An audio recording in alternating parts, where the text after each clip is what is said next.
Hey y'all, this is Krista, a member of the Ghoul Squad. And you are listening to a Paranormal Chicks.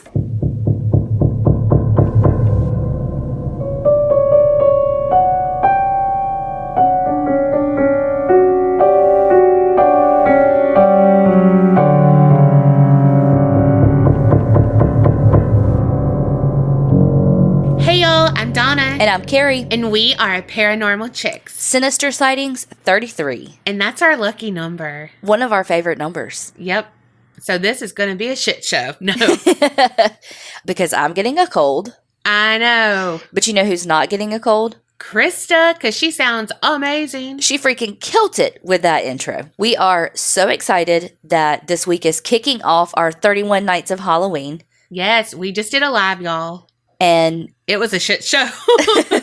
It was a laughing fest, which aided in Carrie sounding like she is an 80-year-old smoker. I mean, no judgment to 80-year-old smokers from an ex-smoker. No judgment. No, not at all. But however, yeah, already getting the tickle in my throat. And then Donna made me laugh so fucking hard on that live that now I sound like this. I was already coming down the pike. You know what I mean? Y'all know the drill. If you want to introduce an episode and be as amazing as Krista, head on over to patreon.com/theapc podcast. Okay, are you ready just to jump right in? Bo is. He is sawing all the logs. I don't know if Will, because Will is a master editor, so you can't hear all the ambiance we hear. Well, Will says that he can't hear it either, really. And then that's before he, drowns all the background noise out. But Bo is fucking getting it. So for all of you that said that you were hoping to hear Bo snore, you might hear him today. I literally, when he snores his big ones, I feel it vibrate in my feet. I'm not lying. My feet are on the ground and I feel it. You know why? Because Marley came over this weekend and wore him out. Yes. All right. This one goes, y'all. I don't even know how to begin. I guess I should probably preface with this. My email is going to be long as hell. Yes. In bold. Oh, that's great. I have 2 stories I would really love to share with you, but because I'm such a Donna and get distracted with details. Hey now, I feel attacked. But I mean, right. It's on point. Mm-hmm. One story breaks off into another story, then I have a backstory for that one, and another backstory for that backstory. You get the idea. I think I'm going to split the story into 2 emails because I'm terrified it won't be delivered in one. Here it goes. Picture it. I grew up in a tiny-ass town located in the middle of the Texas Panhandle. I'm sure y'all know how it is. Small town living, you know everyone and their dog, especially if they live in your neighborhood. Well, across the street, there was a man we will call Mr. P, who is a bitter old fart that lived alone in his house until he was put in an assisted living center by his son. Well, that sounds like it would be me, sans the son part. Yeah, I swear I was thinking the same thing. About me. I mean, about you too, though. His house sat abandoned for a few years, and around my sophomore year of high school, we learned that Mr. P had passed away and his remaining family were going to put the house up for sale. My mom, who claimed to have been in love with the house ever since she saw it as a kid, jumped on the opportunity to take a look once it went on the market. That thing was a wreck, in all caps. Oh, shit. Was he a hoarder? Mr. P had basically been living as a hoarder. Oh, fuck. Foreshadowing the foreskin over there to your doppelganger. There were boxes and trash piled up about 4 feet high in every single room. He pretty much just had a wheelchair path that went from the front door, the bathroom, the kitchen, and his recliner in the living room. I mean, it was basically bumpers, bowling alleys. Mm-hmm. That's what he did. Speaking of recliner in the living room, this is how disgusting he was. When we later moved that recliner, there was a huge black blob sitting on and soaked into the hardwood floor. After doing a little investigating, oh my God, we figured out he was so lazy that when he was sitting in his chair and dipping his snuff, He would just peel back the chair cushion, spit his dip in the crack, and then squish the cushion back down, letting it drip down to the wooden floor. Literally, they write WTF after that. That made my stomach churn. Donna is I wish y'all could see her face right now. She is literally, her eyes are watering. She's so speechless. My mouth is watering. Oh, fuck. Like, that turned my stomach, and I am not lying. Oh, well, duh. Whew. I wasn't ready for that. Why you think I said, oh my God, oh my God?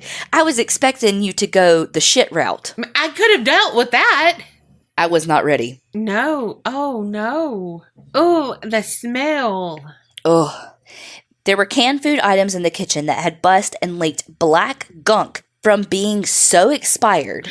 The popcorn ceilings were soaked with nicotine from the cigarettes that it had begun bubbling up and peeling away, coming off in sheets. Well, he was just DIYing it the way he knew he could. I mean... Oh, God. Oh. This was just the main floor, too. It also had an attic and a basement the same size as the upper level. I can hear Donna go, a basement? Nothing's good about a basement. Mm-mm. Laundry, demons. Yep. And then they say LMAO. Any responsible human would have gone running from this shithole of a money pit, but my mom just had to have it. Okay, I'm going to stop you right here. Because this is every freaking start of a scary story is, this house was on the market, I had to have it. It was calling to me. I'm just saying. Okay, then they say, let's be real. I was excited to get my own room with a door. The old house was laid out weird and my room was in the middle of everything. There was no such thing as privacy. That's how Tiffany's room was in high school. Yep. After 2 whole years of cleaning junk out of the house and making it livable again. 2 years? We finally moved in from across the street. I was so excited to sleep in my new room and be able to close my bedroom door. It was amazing until I started getting this uneasy feeling when I would lay in the dark.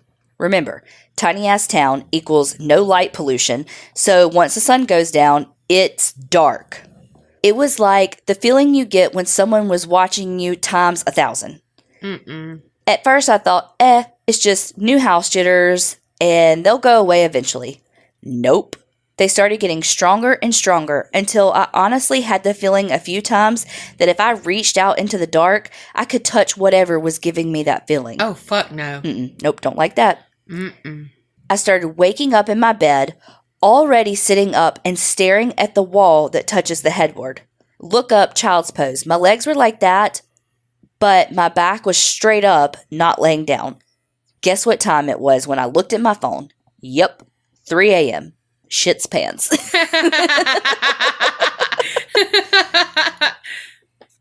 Anytime I would have that feeling someone was watching me, I would repeat the waking up at 3 a.m. But then my mom started getting real pissed at me in the morning, asking me what I was doing making so much noise in my room at night. Y'all, I started sleepwalking because of all of this. I never had sleepwalking episodes before we moved into that house. I started noticing weird things when I would wake up after these episodes. Once, the furniture in my room was all moved around and the rug was messed up. My stool was upside down in the middle of my room. Another time, I pulled all the clothes out of my dresser. My senior year for Halloween, my parents had a few other parents from my class. There were like 30 people in my graduating class. Threw us a Halloween party and built a haunted house in our basement. It was so much fun and surprisingly creepy. They had strung fake spider webs throughout the stairwell going down into the basement. Well, that night, I woke up from another episode at 3 a.m. covered in the fake spider webs from the basement. Continues to shit pants. Oh, fuck no. What the Charlotte's Web's going on here? They say, I grew up in a Baptist church. I am saved. I know I can't be possessed by a demon because Jesus lives in my heart. I don't know what was going on, but I know the devil will do his best to distract you, and that must have been what he was doing. To answer a question for y'all regarding why everyone in their stories mentions calling out to God or Jesus when they feel threatened, this is what a pastor told me. When you're feeling scared or like something of the devil is nearby, call out God's name because it banishes the devil and his demons. They cannot be in the presence of the name of God. After a lot of praying and calling on God's protection, my episodes just stopped. I haven't had one since, and it's been almost 7 years now. Sorry for the long email, but I am so pumped for y'all to read it. I sure love hearing y'all joke and laugh and just have a good old time together. Love y'all so much. Carrie, part 2 is coming soon, and that's all for you. Creep it real, y'all. S. Oh my goodness. Oh my God, that was so good. The feeling of someone watching you, when they said they could reach out their hand and touch whatever I was know. watching. Don't like that. I can just see it in a movie where, someone Yes. is reaching out and like the creepy old hand is like Going right to meet there. it, but then they pull it back right as the hand was getting close to them because they're like, oh, can't do it. Mm-mm. Hey girls, I wanted to submit my husband's story from childhood. We'll call him A. It's a doozy, so let's jump in. When A was born, his parents bought an early 1900s house near a major railroad area. It was originally used as a temporary lodging for the railroad. Why did I get this one? For lodging for the railway workers. The layout is a lot like a southern shotgun home. We're from Iowa, so those aren't quite as common around here. There's one tiny kitchen, one tiny bathroom with an original clawfoot tub. Yes. Oh my God, I know that sounds amazing. One main room, living, dining combo, 2 bedrooms that are connected by a closet. The ceilings were huge, probably 15 to 17 feet high, and there isn't many windows. So it's very dark and those high corners are very deeply shadowed. A and his 2 brothers shared a bedroom. A's older brothers had the bunk bed, and A had his own little bed. Also important, there is not a single window in this room, and the doors are very heavy, solid walnut doors, so they don't move easy, and light does not peek underneath them. Another thing of note, A and his family are very religious Lutherans. This comes up later. Also, this is crazy. I feel like it's mirroring the story you just read. So now that you have the general layout and the backstory, let's get to it. A was 6 or 7 years old. He wasn't 100% sure, but this is one of his earliest and most vivid memories. And as usual, he laid in bed for a while, listening to his brothers argue quietly before he finally fell asleep. Much later in the night, I'd guess around 2 or so when it's the most dark, A woke up. He saw something in the corner of their room. A huge black, quote-unquote, cloud that was floor to ceiling. A was, of course, terrified, but he was too scared to move or cry. He just pulled the covers up over his head like any other kid would and prayed that it would go away. After a bit, he fell asleep and didn't bother saying anything to his parents or his brothers. Even now, as an adult, he wasn't sure if this first time was a dream or not. Things were fine for a time, but around Christmas, A started seeing the shadow again. As time went on, the shadow got darker and darker and more person-like. I don't like that. Only that person is 15 feet tall. What? Every night for months, the shadow visited and A cried himself to sleep, repeating the Lord's Prayer until he basically passed out. Again, crazy with the parallel to the last story. Yes. Towards the end of these visits, the shadow started whispering very, very quietly to him. A has no idea what it was saying. He was crying too hard to actually hear it clearly. Poor baby A. Like, I cannot even imagine. I know. After months and months of sleepless nights, A finally told his dad about the shadow. His mom is very old school Lutheran. She would have never believed him. From A's perspective, his dad went very pale and basically shut down. Oh, shit. He told A it was fine. It was his imagination, say his prayers, and go to bed. A then, of course, stopped telling anyone about the shadow's visits, but they continued. After almost a year of this, his oldest brother freaked out because he saw a dark face in the windows that led to the screened porch. They all turned and saw it this time, as a group. Again, A's dad was visibly shaken, but he didn't deny it this time. He had been seeing it too, but in the main living area. So had A's older brothers. They saw it looming over A almost every night. What? And nobody said anything. They all decided on the spot that they would chant the Lord's Prayer while holding hands in a circle and command it to leave. Mom was at work at this time. I also think it's very interesting that all the boys were seeing it. Ooh, Because yeah. wasn't that something from one of your stories? I feel like, or maybe it was somebody else's story. I don't know. I feel like I've heard that before, that like all the boys saw it and the mom couldn't. Like all the males in the house saw it, but the mom couldn't. And vice versa. We've heard it vice versa. Can I say vice versa one more time? Do you say, obviously you say vice versa, but have you heard people say vice versa? Yeah, I think so. Was I actually right this time? I say vice versa. Okay, me too. Obviously, because I said it 5 times. A's dad told me this story too, but from his perspective, and said that the room got super dark while they were chanting, even though it was midday in the summer. Eventually, it lightened, and he said he felt it leave. After that ceremony, they all stopped seeing and feeling the shadow.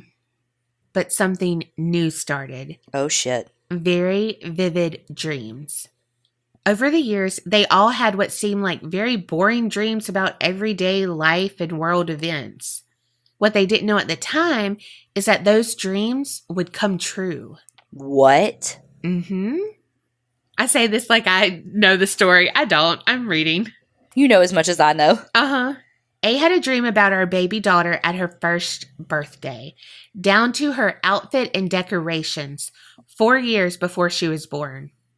I remember this clearly because he woke me up smiling and told me that he dreamed about our daughter. I didn't think about this again until the day of her birthday party, and it was 100% accurate. He also had a dream about me specifically when he was only 15, and we didn't meet until he was 21. His dad dreamed about me too, but he doesn't tell me the details because he thinks it will affect our decisions down the road. What the fuck, Dad? I want to know. Right? A's oldest brother had the scariest prophecies. His dreams were about world events, and mostly the bad ones. He has correctly predicted several natural disasters, like Hurricane Katrina, when he was a teenager. He's in his mid-30s now. This would have been 10 or so years before the hurricane. None of them had this kind of phenomena before the shadow, only after they forced it out. So the abilities for A don't stop there. He's also a medium of some kind. He can see or feel entities, but not usually dead people, if you catch my drift. A is a very serious, down-to-earth person, so he never told me about these abilities until we were looking at a farmhouse to buy. We had our baby girl at this point, and we were looking to move into a bigger house, hopefully somewhere we could have horses, which is my childhood dream. There was a farmhouse that we went to see that seemed perfect. Older, way under budget so we could flip it, plenty of land, and a convenient commute for A. We walked through the house and I fell in love with the original woodwork, old farm sink, and the little bits of charm. A, on the other hand, was acting very distant and serious. The house was okay until we went outside to check the root cellar. Oh, those fucking root cellars. I was going to say, run. Can't fucking trust a root cellar. I wouldn't go down. Spider webs everywhere. So A did alone. Even the realtor didn't want to go down the stairs. A got to the bottom, stood for 30 seconds, and came back up. No, we are not buying this house. Nothing else, no details. I, of course, was heartbroken, but I didn't push. Somewhere around 6 years later, A finally told me why. There was a very dark and old thing in that cellar, and it had very, very bad intentions. I was floored. He had never talked to me about this stuff before, except the one night he told me about the shadow 12 years before. He then proceeded to tell me that he sees and feels things sometimes, which is why he won't go to certain places or visit certain family members, like the century-plus-old Victorian home where I grew up. Another story for another day. Also, scary. He also has had extremely vivid dreams about heaven and hell. He had the heaven dream first. He woke up next to me in tears. He said it was so bright and beautiful, and his beloved grandmother was there. She died when he was a kid. And he felt a strong wave of God's love wash over him. Sounds great, right? Well, the next night he dreamt about hell. It was black and everything was moving and screaming, and he was constantly being pushed, pulled, hit, kicked, and bitten by figures he couldn't see. He said this dream shook him hard. I remember because he clung to me all night and neither of us slept at all. We both ended up taking the day off work so he could get his mind off of it. Oh, God. Things have settled down now, but I am obviously aware of the paranormal and of the other side of the world that we see. I've had my own experiences, and I think we were brought together for a reason. Because of that, I watch our children very, very closely to make sure that they are spared from some of the things that their father and I have gone through. My daughter is normal for the most part, thankfully. She is very observant and is very aware of people's feelings in a way that a 6-year-old should not be. I think she might be a bit of an empath. My son, however, he sees things. Oh, fuck. He tells us a lot about his shadow and how silly it is at night. I pray every day that this is just the sweet imagination of a 4-year-old, not the early signs that he's a true medium. Anyway, hope y'all enjoyed this story. Someday I'll tell you my own experiences and some of the things my sister has gone through. It's another long one. Love, Nikki. Dang. Holy shit. Mm-hmm. I don't, oh God. First, the shadow, then the dreams, then the heaven and hell dreams. And then the kids. Shooketh. Mm-mm. That was so good. So fucking detailed. Like, it's a book, it's a movie, it's Lifetime. Hi, Donna and Carrie, you beautiful ladies. You longtime listener, first time sender. Ha. I love when people say that. Yes. I listen to you guys while I work my boring ass job at a grocery store and studying for my nursing boards. It keeps me going. Good luck with the nursing boards. Yes, for sure. I have a few stories to share, but where to begin? My first haunted apartment, my grandpa's haunted house, the small town murder that involves a freezer and body parts. Fuck! How about this one? My oldest son sees dead people. What? Long, because this is over a period of 13 years. I always knew something was different about my oldest son. I'll call him Bug. From the time he was born. We had moved out of our haunted apartment and into a duplex-style house with no activity yet. The pregnancy was routine and went smoothly, and the first few weeks we were home pretty uneventful.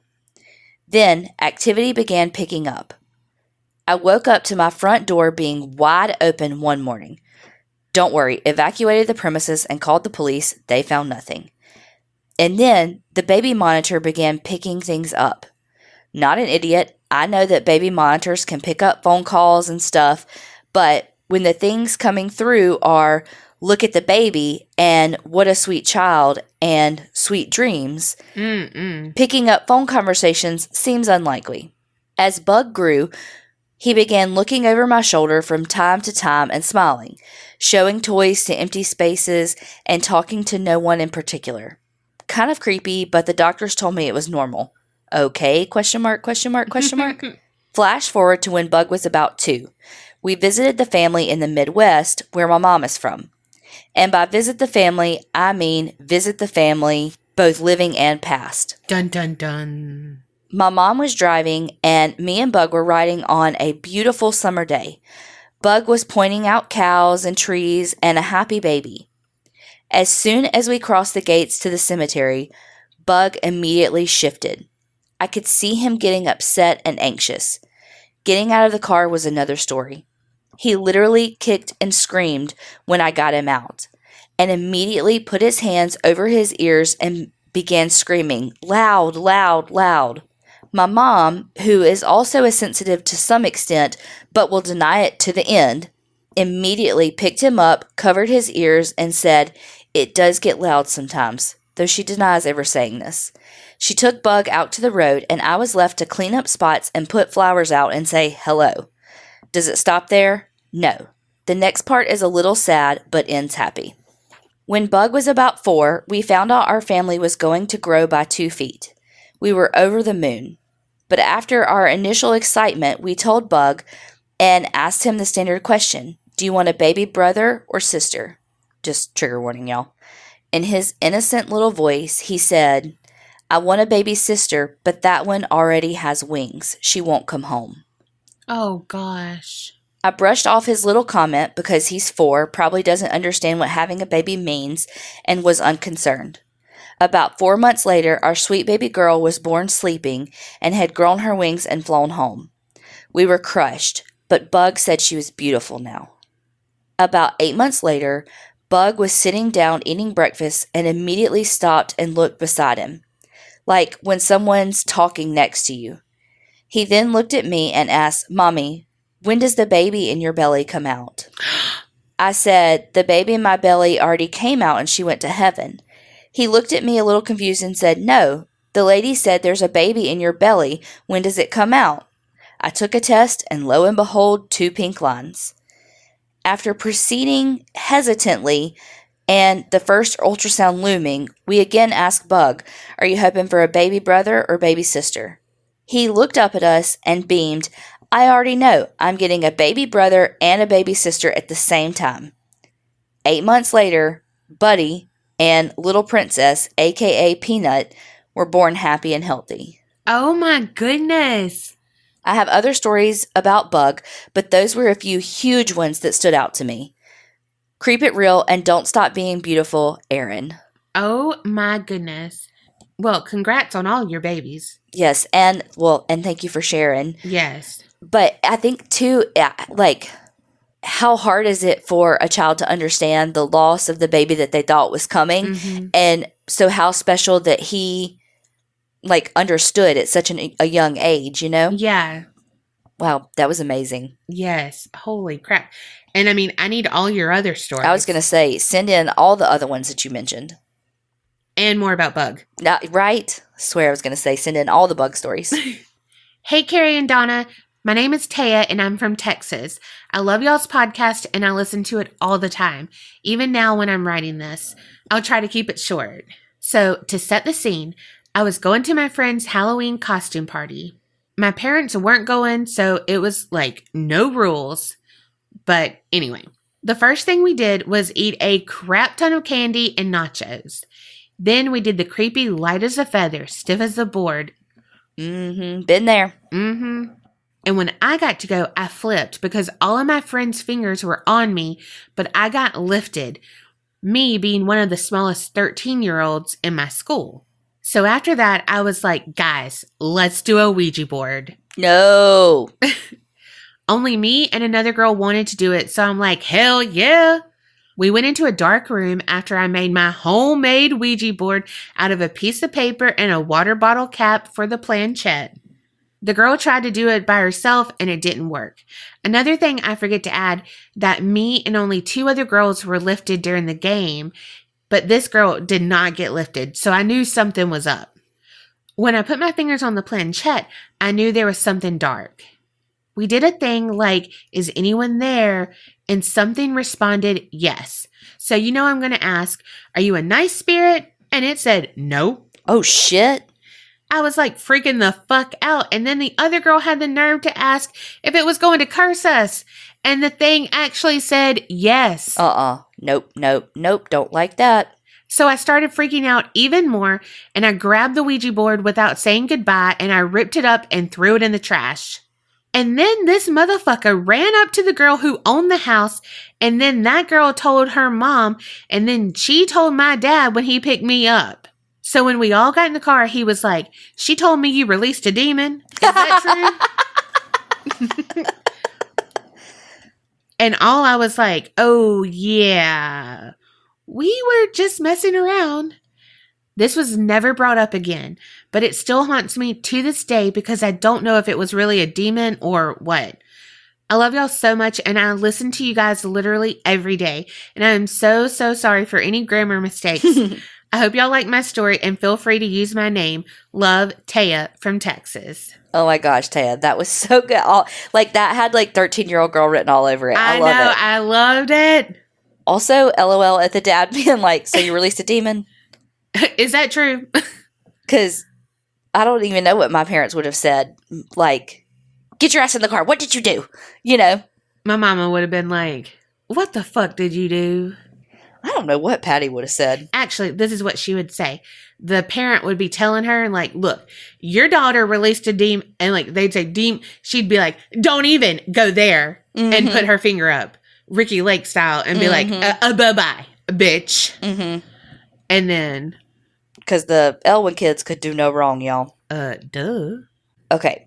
This one says, this story is not such a true crime, but more as a cautionary tale. It was told to my mom by my sister-in-law, Morgan. A little bit of backstory. She worked in a salon. One day, a client came in to get her hair done, and she told her that her daughter had gone shopping in a nearby town, and halfway home, her daughter had to go to the bathroom. So picture it. As y'all say, they stop at the gas station, and the daughter is old enough to go into the bathroom by herself, so the mom waits in the car for her.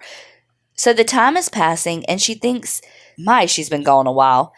So the mom decides she should go in and check on her, and she sees two men carrying a passed-out teen. So the mom asked the men what they are doing, and they said the girl looked sick, and they were taking her to the hospital.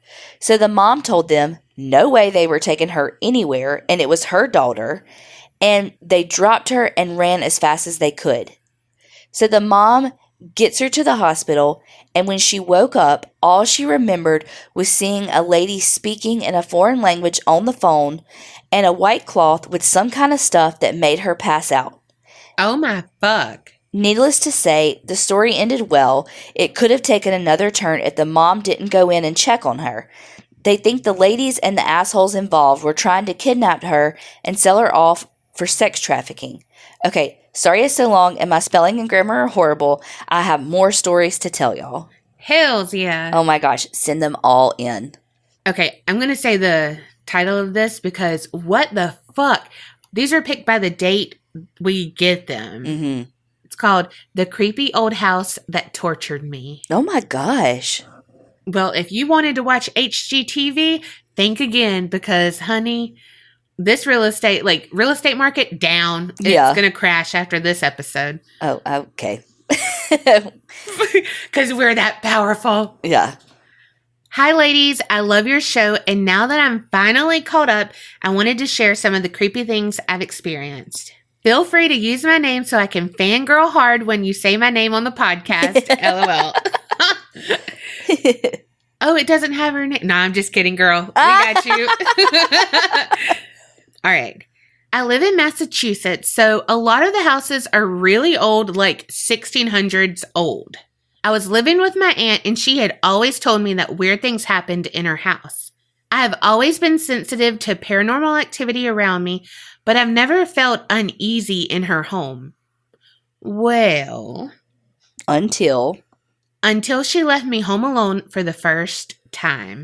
Oh, shit. I was 18, so picture 2006. And I had just come home from getting my first tattoo. And guess what it was? If you say a fucking Ouija board. Nope, a tramp stamp. Oh. I was in my bedroom, laying on my bed, on my stomach, just texting whoever, when I heard the basement door slam. Mm-mm. The basement door was under the back deck and led out to the yard. I figured the door was not latched tight, and I went down to lock it. I went down to the basement and opened the door, and the storm door was not only latched, but the inside door was locked too. At that moment, I had the most overwhelming feeling of dread. I ran back up to my bed, locked my bedroom door, and got underneath the covers. I figured I was just imagining things, but about 5 minutes later, I heard the door slam again. Mm-mm. I was so scared that my heart started pounding so hard, I heard it in my ears. I just laid there with the lights on under the covers, not moving. I don't know how much time passed, but eventually I heard the front door open. It was my aunt. She came to my bedroom door and knocked because she wanted to see my tattoo. But I was literally frozen in fear and did not answer. Well, I'm sure that made your aunt panic. Right? She asked me the next day why I locked my room. I told her what had happened the night before, and she said, yeah, I told you the house was haunted. Damn. Another freaky thing that happened in the house was in the same year. It was Christmas, and the whole family was at the house. My cousin was sitting on a chair just outside the archway to the kitchen, and she was facing the TV. She asked, who's in the kitchen? To which we all replied, no one. We are all right here. She said that she could see something moving in the kitchen in the reflection on the TV screen, and it looked like a man. We all thought it was weird, but didn't think much of it. Well, later on, my dad was sitting right in front of the archway to the kitchen, and he was in a wheelchair. So that's why he was not sitting at the chair that my cousin had previously been sitting at. We snapped a picture of him holding up a gift, probably fucking socks because we're that lame family.